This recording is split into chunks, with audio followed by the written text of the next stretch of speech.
So they keep insisting that somebody's little sister was someone I can say I knew. I cannot say I know someone who was a child when I was not around anymore. So if you were too young, there's a big age difference. I think it's like 11 or 12-year age difference. I don't know a little kid.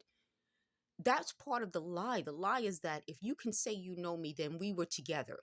No, I mean, I can say I've known somebody, I've met people and we weren't together. Or you could say you've heard of someone. So it seems like what they were trying to do in this process was say that, oh, we were hanging out. We weren't hanging out.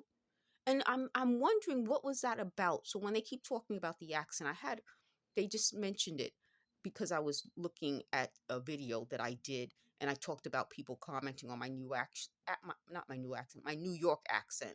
And they were talking about everyone thinks it's always an Italian accent, but I've shown you guys different films with different New Yorkers of all races, of all backgrounds, and we do kind of all sound similar. So they keep talking about that. They're also talking about, again, the idea of knowing someone.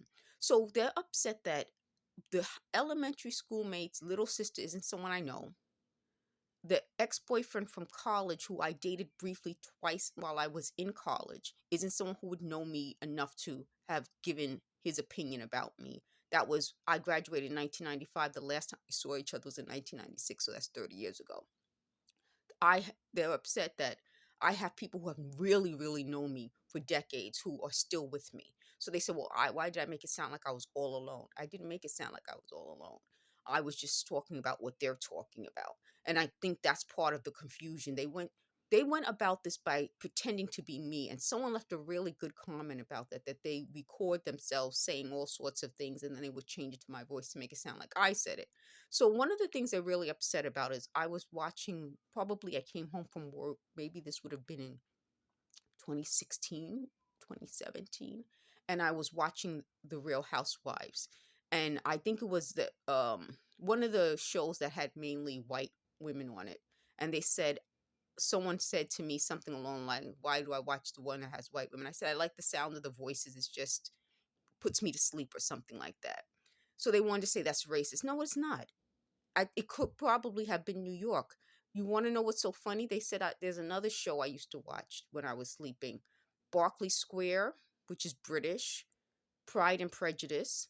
So it's probably frequency. And that's what I'm saying. Like everything they misinterpret has to do with this technology. And what I'm wondering is it that our accents, meaning the New York accent in my case, or a higher frequency tone, is what helped me all along, as opposed to deeper tones?